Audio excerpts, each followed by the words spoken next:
بسم الله الرحمن الرحيم ومن يقنت منكن لله ورسوله وتعمل صالحا نؤتها أجرها مرتين وأعتدنا لها رزقا كريما يا نساء النبي لستن كأحد من النساء إن اتقيتن فلا تخضعن بالقول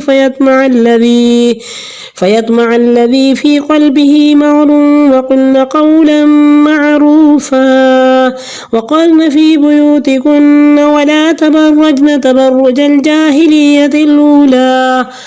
تبرج الجاهلية الأولى وأقمنا الصلاة وآتينا الزكاة وأطعنا الله ورسوله إنما يريد الله ليذهب عنكم الرجس أهل البيت ويطهركم تطهيرا واذكرن ما يتلى في بيوتكن من آيات الله والحكمة إن الله كان لطيفا خبيرا إن المسلمين والمسلمات والمؤمنين والمؤمنات والقانتين والقانتات والصادقين والصادقات والصابرين والصابرات والخاشعين والخاشعات والمتصدقين والمتصدقات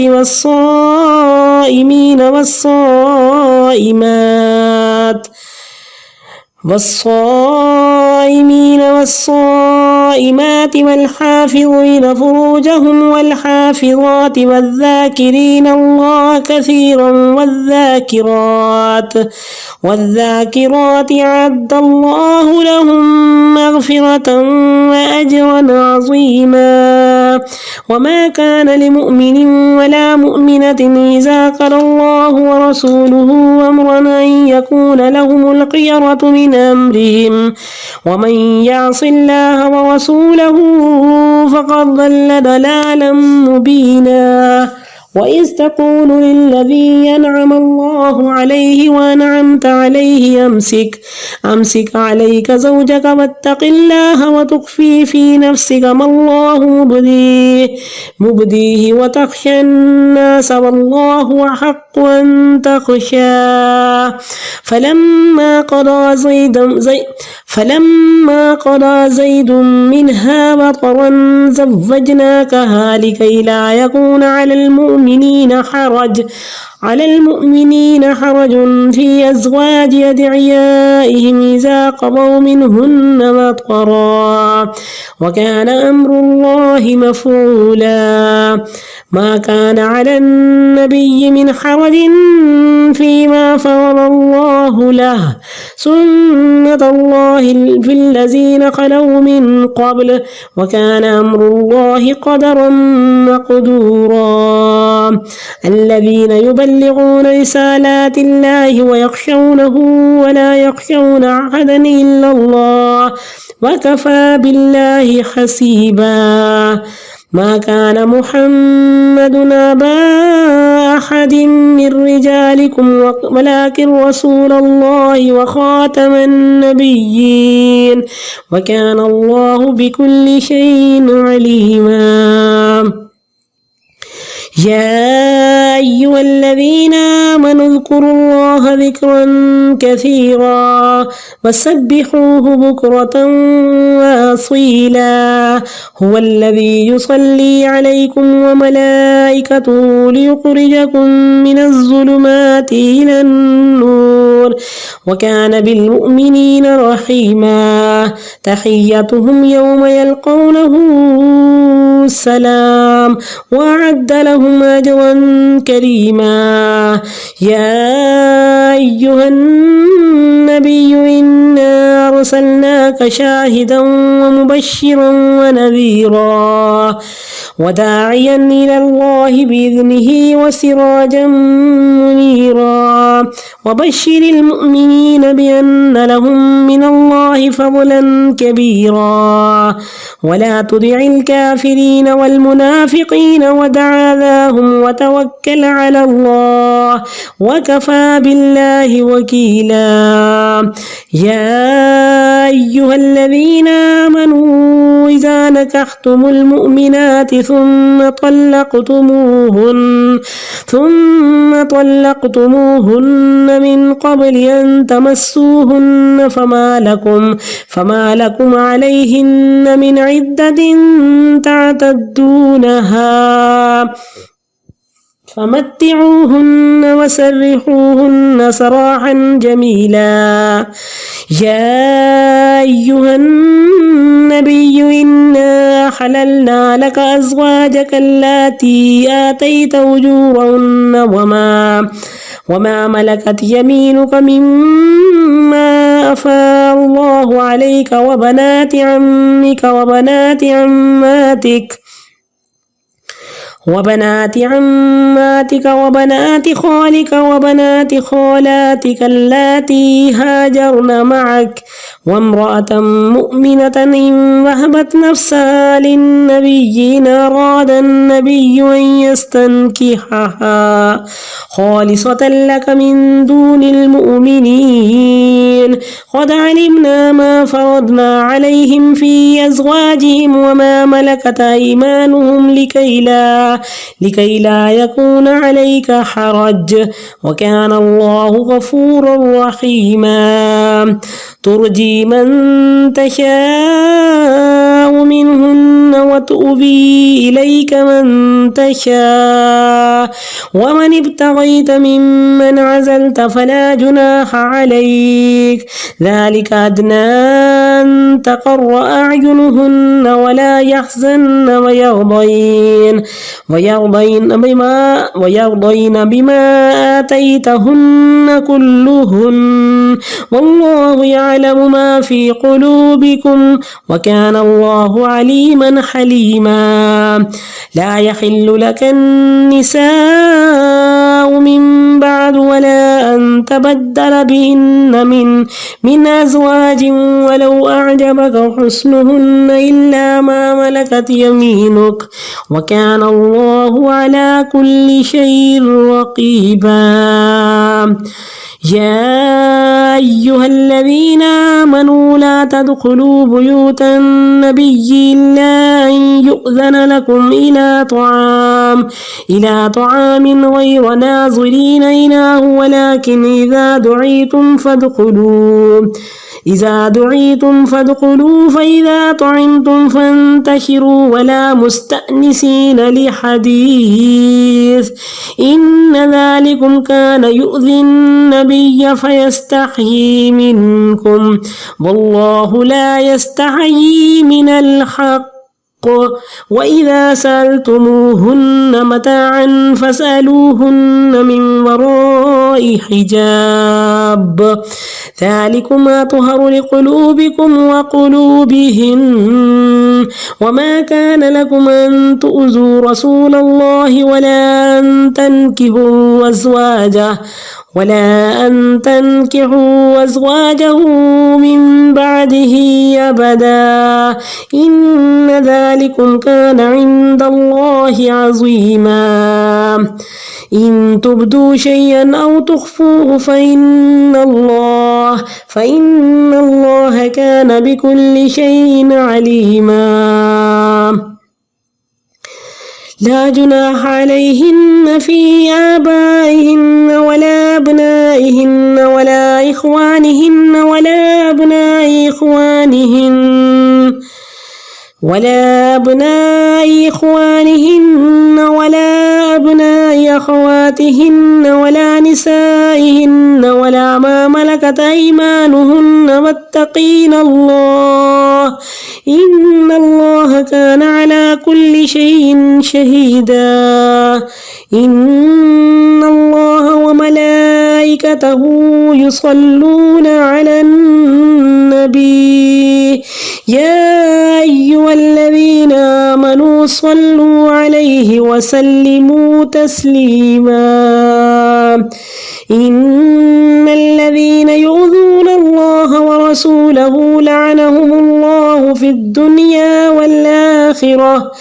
الدنيا والآخرة وأعد لهم عذابا مهينا. والذين يؤذون المؤمنين والمؤمنات بغير ما اكتسبوا فقد احتملوا بهتانا وإثما مبينا. يا أيها النبي قل لأزواجك وبناتك ونساء المؤمنين يدنين عليهن من جلابيبهن ذلك أدنى أن يعرفن فلا يؤذين وكان الله غفورا رحيما. لئن لم ينته المنافقون والذين في قلوبهم مرض والمرجفون في المدينة لنغرينك بهم ثم لا يجاورونك فيها إلا قليلا ملعونين أينما ثقفوا أخذوا وقتلوا تقتيلا. سنة الله في الذين خلوا من قبل ولن تجد لسنة الله تبديلا. يسألك الناس عن الساعة قل إنما علمها عند الله وما يدريك لعل الساعة تكون قريبا. إن الله لعن الكافرين وأعد لهم سعيرا خالدين فيها أبدا لا يجدون وليا ولا نصيرا. يوم تقلب وجوههم في النار يقولون يا ليتنا أطعنا الله وأطعنا الرسولا وقالوا ربنا إنا أطعنا سادتنا وكبراءنا فأضلونا السبيلا. ربنا آتهم ضعفين من العذاب والعنهم لعنا كبيرا. السلام علیکم ورحمۃ اللہ وبرکاتہ.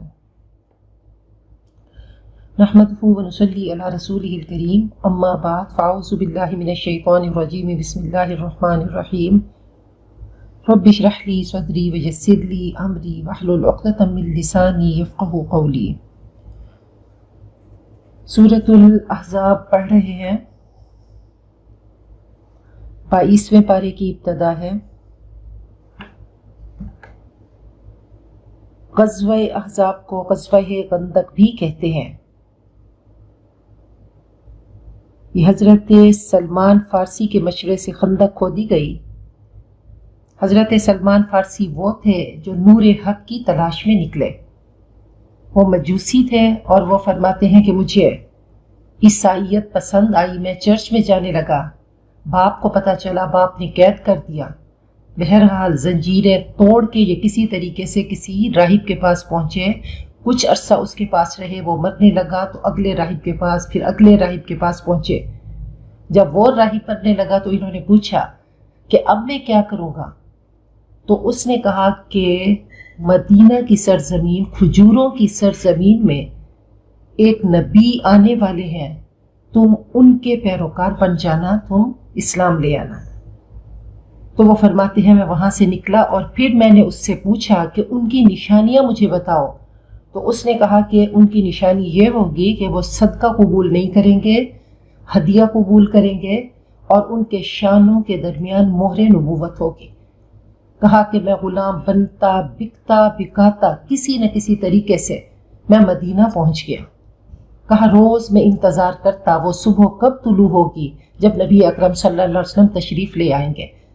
فرماتے ہیں کہ ایک دن میں کھجور کے درخت پہ تھا کہ میرا مالک یہودی، اس کا چچا زاد بھائی اس کے پاس بھاگتا ہوا آیا اور کہنے لگا کہ غضب ہو گیا، وہ نبی جن کا ذکر ہماری کتابوں میں ہے وہ آ گئے ہیں. تو کہا مجھ پہ کب کبھی طاری ہو گئی کہ جن کی تلاش میں نکلا تھا تو آج وہ چیز ہو گئی. تو بہرحال میں نے چھلانگ لگائی اور میں نے پوچھا کیا ہوا؟ تو مجھے میرے مالک نے مارا کہ خاموش ہو کے بیٹھ جاؤ. بہرحال نبی اکرم صلی اللہ علیہ وسلم کی خدمت میں حاضر ہوا اور میں مسلمان ہو گیا. میں ایک بار صدقے کی کھجوریں لے کر گیا تو آپ نے قبول نہیں کی. اگلی بار ہدیے کی لے کر گیا تو آپ نے قبول کر لی۔ اب تیسری نشانی میں دیکھنا چاہتا تھا کہ مدینہ کی گلیاں تھی، آپ چل رہے تھے، آپ پہ چادر تھی، میں آپ کے پیچھے تھا کہ کہیں میں آپ کی وہ مہر نبوت دیکھ لوں۔ کہا کہ چلتے چلتے آپ نے مجھے مڑ کے دیکھا اور کہا کہ سلمان جو دیکھنا چاہتے ہو میں تمہیں خود نہیں دکھا دوں۔ بہرحال آپ نے کپڑا ہٹایا اور میں نے مہر نبوت کو چوم لیا۔ تو یہ وہ خوش نصیب ہیں کہ نبی اکرم صلی اللہ علیہ وسلم نے فرمایا کہ سلمان منا اہل البیت، سلمان ہم میں سے ہیں اور یہ ہمارے اہل بیت میں سے ہیں۔ تو ان کے مشورے سے خندق کھودی گئی مدینہ کے باہر، اور پھر بہت سارے معجزات بھی یہاں پہ رونما ہوئے کہ نبی اکرم صلی اللہ علیہ وسلم جب خندق کھودی جا رہی تھی تو آپ بھی کھدائی کرنے والوں میں شامل تھے۔ آپ نے جو کہا کر کے دکھایا۔ آپ نے فرمایا کہ سید القوم خادمہم، قوم کا سردار ان کا خادم ہوتا ہے، تو آپ بھی ان کے ساتھ شامل تھے۔ اچانک ایک بہت بڑی چٹان آئی اور کسی سے نہیں ٹوٹ رہی تھی، آپ کے پاس آئے اور کہا کہ یہ چٹان نہیں ٹوٹ رہی۔ آپ نے کدال اٹھائی، آپ نے اس پہ ضرب لگائی، روشنی پھوٹی، اور آپ نے فرمایا کہ تمت کلمۃ ربک صدقا وعدلا، اور 1/3 چٹان کٹ گئی۔ پھر آپ نے دوسری پہ ضرب لگایا اور تیسری بار لگایا تو وہ پاش پاش ہو گئی۔ آپ نے فرمایا کہ مجھے یمن کے اور روم کے اور ایران کے محلات نظر آئے کہ عنقریب یہ فتح ہوں گے۔ تو کافروں نے بہت مذاق اڑایا کہ کھانے کو کچھ ہے نہیں اور اتنی بڑی بڑی سوچ ہے۔ بہرحال اس دوران حضرت جابر کو پتہ چلا کہ نبی اکرم صلی اللہ علیہ وسلم نے کئی دنوں سے کھانا نہیں کھایا، تو وہ گھر میں تشریف لائے۔ حضرت سہیلہ ان کی بیوی نے بتایا کہ ایک چھوٹا سا بکری کا بچہ، تقریباً 10 لوگوں کا کھانا ہے میرے پاس، اور تھوڑا سا 3 کلو آٹا ہے، تو آپ نبی اکرم صلی اللہ علیہ وسلم کے کان میں جا کر کہیے کہ آج کھانا ہمارے گھر تناول فرمائیے۔ پھر آپ کا سنت طریقہ، جیسے ہی حضرت جابر نے جا کر بتایا تو آپ نے اعلان کر دیا، تقریباً 1000 صحابہ تھے، آپ نے فرمایا کہ آج سب کی دعوت جابر کے گھر ہوگی۔ آپ نے فرمایا کہ اپنی بیوی سے کہنا کہ اس کا ہانڈی کا ڈھکن نہیں اٹھائیں گی اور میں خود آ کر اس کو تقسیم کروں گا۔ بہرحال آپ وہاں پہ پہنچے، آپ نے کھانا تقسیم کیا، 1000 لوگوں نے بھی کھایا، آپ نے بھی کھایا، سب نے کھایا۔ اس کے باوجود بھی جتنا حضرت سہیلہ فرماتی ہیں میں نے بنایا تھا، اب جب گئے تو وہ سارا ویسا ہی پڑا تھا۔ تو الحمدللہ یہ وہ چیزیں ہیں کہ برکتیں بھی ہیں، اور آپ نے ہم سب کی تربیت کی کہ کبھی بھی اگر کھانا بناتے ہو تو کھانے کا ڈھکن پورا مت اٹھایا کرو، اس سے بے برکتی ہوتی ہے۔ تو بہرحال وہی غزوہ احزاب کا تذکرہ تھا، اور اس میں بہت ساری رسومات بھی ان کے بارے میں بتایا گیا کہ منہ بولے بیٹے کو جب کسی بچے کو ایڈاپٹ کیا جاتا تھا تو اس کو ویسا ہی سمجھا جاتا تھا جیسے اپنا بیٹا۔ کہا کہ اس کی بیوی آپ کی اپنی بہو نہیں ہے، اور نہ ہی منہ بولا بیٹا آپ کا اپنا بیٹا ہے، اس کو کبھی نام مت دیں۔ بہت بار ایسا ہوتا ہے کہ اولاد نہیں ہے، چلو کسی بچے کو ایڈاپٹ کیا، تو اب آپ اس کو اپنا نام نہیں دیں، اس کے باپ کے نام سے ہی پکارا جائے۔ تو حضرت زید، حضرت خدیجہ نے، یہ غلام تھے، یہ بھی بکتے بکاتے پہنچے حکیم بن حزام کے پاس، انہوں نے نبی اکرم صلی اللہ، انہوں نے حضرت خدیجہ کو دیا، حضرت خدیجہ نے آپ کو وہ گفٹ میں دے دیے۔ بہرحال آپ نے آ کر ان کے بارے میں کہہ دیا کہ زید میرا بیٹا ہے، اس کو زید بن محمد کہا جائے۔ بہرحال ایسا ہوا کہ ان کے خاندان والے، ان کا باپ اور چچا پوچھتے پچھاتے ان کو پتہ چلا کہ وہ ادھر ہے، تو جب وہ پہنچے اور انہوں نے نبی اکرم صلی اللہ علیہ وسلم سے کہا کہ آپ جتنے پیسے لے لیں زید ہمیں واپس کر دیں، آپ نے فرمایا کہ نہیں، مجھے کوئی پیسوں کی لالچ نہیں ہے، آپ اپنے بچے کو لے جائیں۔ بہرحال حضرت زید نے فرمایا کہ میں تو آپ سے جدا ہونے کا تصور ہی نہیں کر سکتا۔ تو بہرحال یہ والی چیز تھی کہ منہ بولے بیٹے کو اس کے باپ کا نام ہی دینا چاہیے، اور وراثت میں 1/3 اگر آپ چاہیں تو اس کو دے سکتے ہیں، ویسے وراثت میں اس کا کوئی حق نہیں۔ اور پھر ان کے بیٹے حضرت اسامہ تھے جن کو حب الرسول کہا جاتا تھا۔ حضرت زید انتہائی گورے تھے اور حضرت اسامہ انتہائی کالے تھے، اور آپ ان سے بہت پیار کرتے تھے۔ آپ اپنی ایک ران مبارک پہ حضرت حسن کو بٹھاتے اور دوسرے پہ حضرت اسامہ کو بٹھاتے، اور آپ فرماتے کہ اللہم احبہما، اللہ تو ان سے پیار کر، فانی احبہما، کہ میں ان سے پیار کرتا ہوں۔ تو بہرحال یہ آپ کی محبتیں نچھاور کرنے کا طریقہ تھا۔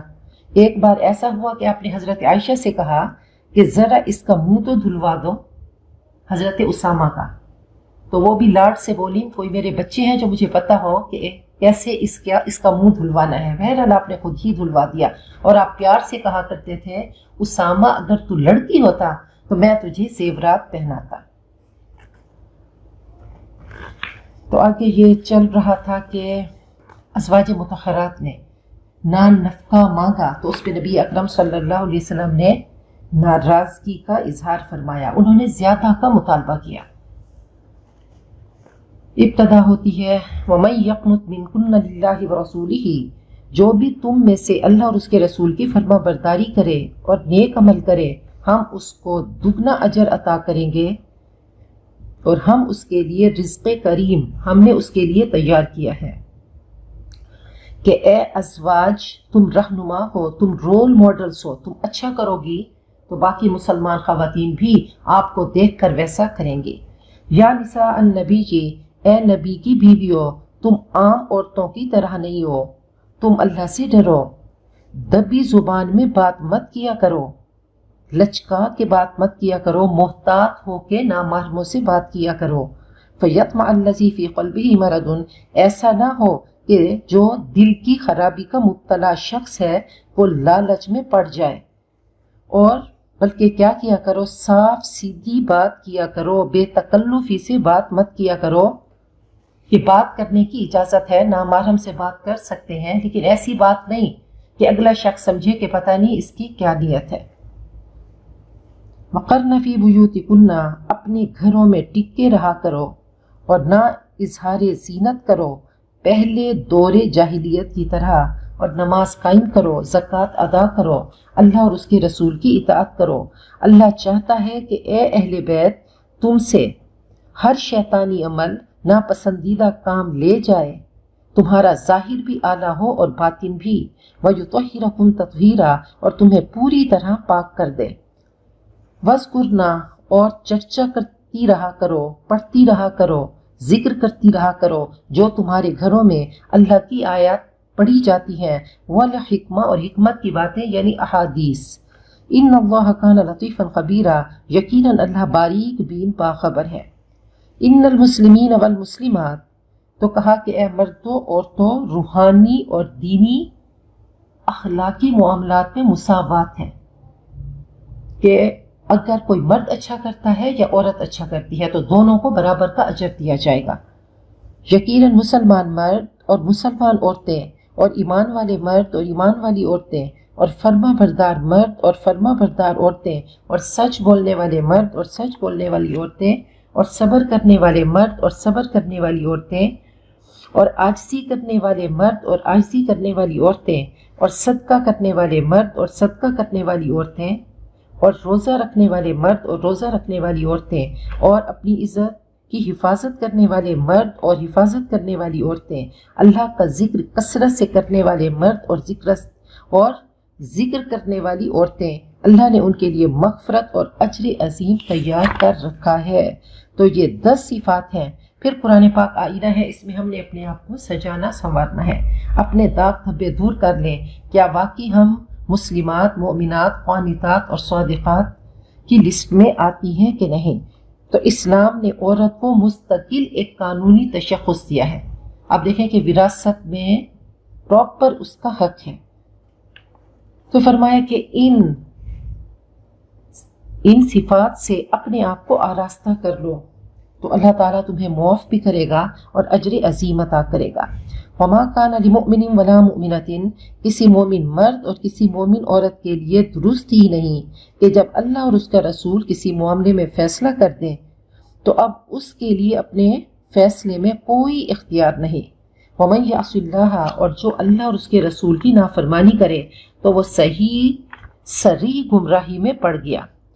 اب دیکھیں کہ نبی اکرم صلی اللہ علیہ وسلم نے جیسے حضرت زید کو اپنا بیٹا بنا لیا، بہرحال پھر اللہ تعالیٰ کا حکم آیا کہ اب زید بن محمد نہیں، زید بن حارثہ کہہ کر پکارے تو آپ نے ان کی شادی اپنی پھوپھی ذات حضرت زینب سے کر دی، وہ حضرت امیمہ کی بیٹی تھی۔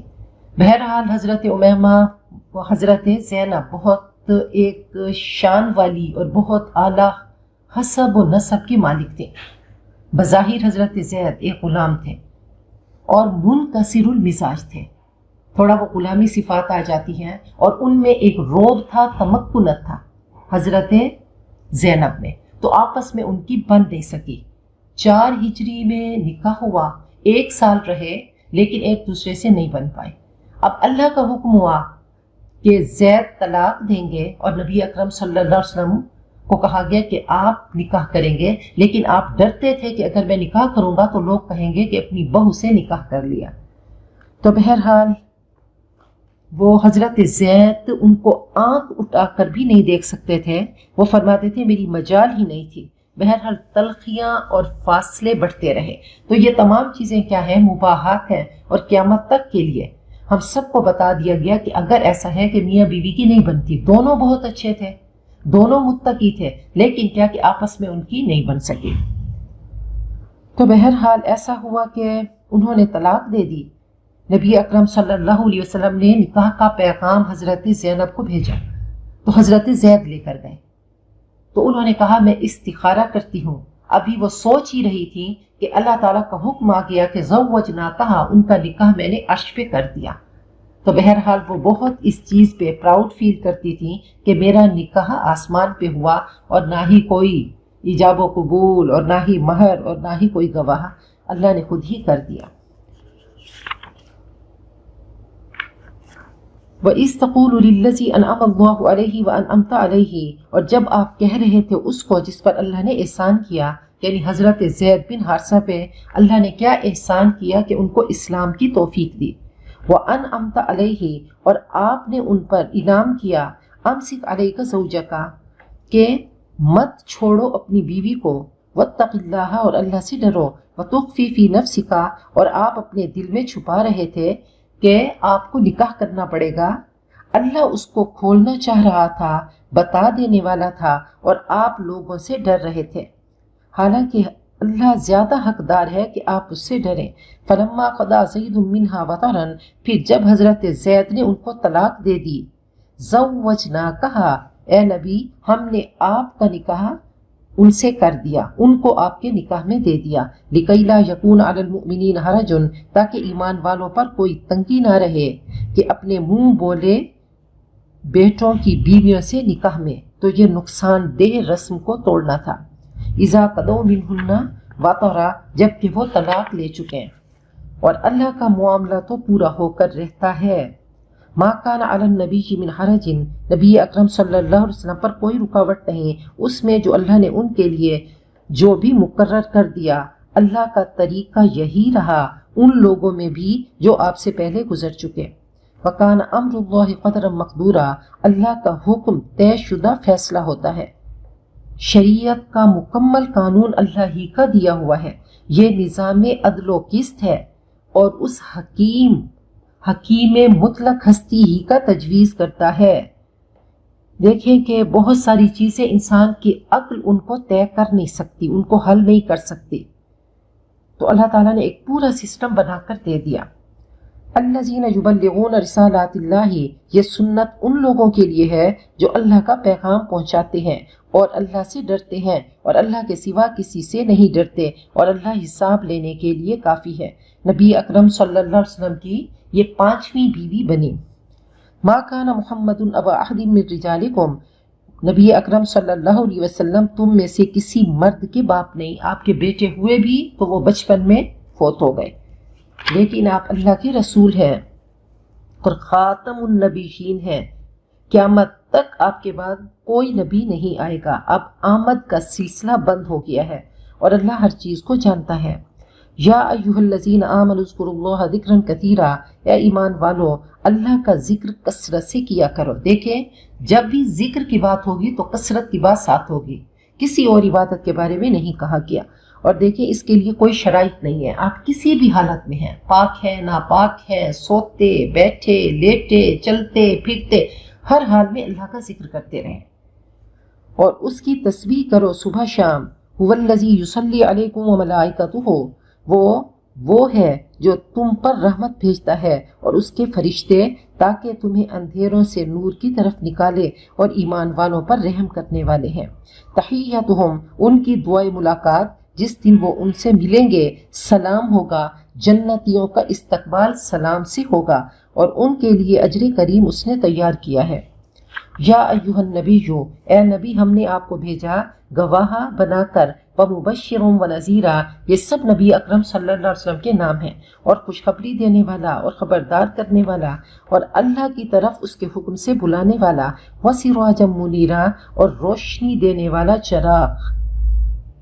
تو سراجا منیرا آپ بن کر آئے کہ آپ نے آ کر، آپ ایسا آفتاب تھے کہ آپ نے ان ذروں کو چمکا دیا۔ یہ صحابہ کرام ذرے سمجھ لیں کہ آپ کی روشنی ان پر ایسے پڑی۔ وبشر المؤمنین، اور ایمان والوں کو خوشخبری دے دو کہ ان کے لیے اللہ کی طرف سے بہت بڑا فضل ہے نبی اکرم صلی اللہ علیہ وسلم کی آمد۔ ولا تطع الکافرین والمنافقین، اور کافروں اور منافقین کی اطاعت مت کیجیے اور ان کی اذیت کی پرواہ نہ کریں، اللہ پہ بھروسہ کریں، اللہ بطور کارساز کافی ہے۔ اے ایمان والو، جب تم مومن عورتوں سے نکاح کرو پھر ان کو رخصتی سے پہلے طلاق دے دو تو تمہاری طرف سے ان پر کوئی عدت نہیں جس کا پورا ہونے کا تم مطالبہ کرو۔ فمتعوہن، تو انہیں کچھ نہ کچھ دے دو اور ان کو بھلے طریقے سے رخصت کر دو۔ اے نبی، انا احللنا لک ازواجک اللاتی، ہم نے آپ کے لیے حلال کی وہ بیویاں آپ کی جن کو آپ نے مہر دیے، اور آپ کی لونڈیاں اس سے جو اللہ نے آپ کو عطا کی، آپ کی چچا کی بیٹیاں، آپ کی پھوپھی کی بیٹیاں، آپ کے ماموں کی بیٹیاں، اور آپ کی خالہ زاد وہ عورتیں جنہوں نے آپ کے ساتھ ہجرت کی، اور ایمان والی عورت اگر اپنے آپ کو نبی اکرم صلی اللہ علیہ وسلم کے لیے پیش کرنا چاہے بغیر مہر کے، اگر نبی اکرم صلی اللہ علیہ وسلم ارادہ کریں اس سے نکاح کرنے کا، یہ رعایت خالص آپ کے لیے ہے، دوسرے مومنین کے لیے نہیں۔ قد علمنا ما فرضنا علیہم فی ازواجہم، ہمیں معلوم ہے جو ہم نے حدود عائد کی ہیں مومنین پر ان کی بیویوں کے بارے میں، کہ مومنین 4 نکاح سے زیادہ نہیں کر سکتے۔ نبی اکرم صلی اللہ علیہ وسلم کے خصائص میں سے تھا کہ آپ نے 11 نکاح کیے۔ وما ملکت ایمانہم، اور ان کی لونڈیاں، تاکہ آپ پر کوئی تنگی نہ ہو، آپ ان حدود سے مستثنا ہیں، اور اللہ غفور الرحیم ہے۔ ترجی من تشاء منہن وتؤوی الیک من تشاء، آپ جس کو چاہیں ان میں سے الگ رکھیں اور جس کو چاہیں اپنے ساتھ رکھیں، آپ پہ باری فرض نہیں تھی۔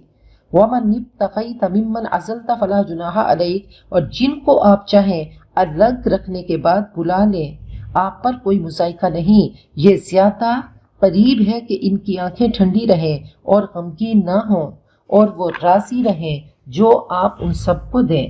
واللہ یعلم ما فی قلوبکم، اللہ جانتا ہے جو تمہارے دلوں میں ہے، اور اللہ علم والا حلیم ہے۔ لا یحل لک النساء من بعد، بس پہلے شادیوں کی اجازت دی گئی، پھر اللہ کا حکم آ گیا۔ آپ نے آخری نکاح حضرت میمونہ سے کیا 7 ہجری میں، تو فرمایا کہ اس کے بعد آپ کے لیے عورتیں حلال نہیں، اور نہ اس کی اجازت ہے کہ ان میں سے کسی بیوی کو آپ تبدیل کریں، یعنی آپ ان کو طلاق بھی نہیں دے سکتے، خواہ آپ کو ان کا حسن کیوں نہ اچھا لگے، البتہ لونڈیوں کی اجازت ہے، اور اللہ ہر چیز کو دیکھ رہا ہے۔ یا ایھا الذین آمنوا، اے ایمان والو، نبی اکرم صلی اللہ علیہ وسلم کے گھر میں داخل نہ ہو بلا اجازت لے کر جاؤ، الی طعام غیر ناظرین انہ، اور عین کھانے کے وقت تک مت بیٹھو کہ اس کے پکنے کا انتظار نہ کرو۔ ولیکن اذا دعیتم، لیکن جب تمہیں بلایا جائے پھر جاؤ، پھر جب کھا چکو تو منتشر ہو جاؤ، گھر چلے جاؤ، اور باتیں کرنے میں نہ لگے رہو۔ تمہاری یہ حرکت نبی اکرم صلی اللہ علیہ وسلم کو تکلیف دیتی ہے، مگر وہ تم سے شرماتے ہیں، اور اللہ حق سے نہیں شرماتا۔ اور جب تم ان سے کوئی سامان طلب کرو ازواج مطہرات سے، تو پردے کے پیچھے سے مانگا کرو، یہ زیادہ مناسب طریقہ ہے تمہارے اور ان کے دلوں کے لیے، اور تمہارے لیے جائز نہیں کہ اللہ کے رسول کو اذیت دو، اور نہ یہ جائز ہے کہ ان کی بیویوں سے اس کے بعد کبھی بھی نکاح کرو، یقیناً یہ اللہ کے ہاں بہت ہی بڑی بات ہے۔ تو حضرت زینب کا ولیمہ ہوا، تو شاندار ولیمہ تھا، اور بہت ساری چیزیں کہ حضرت ام سلیم نے حلوہ بنا کر بھیجا۔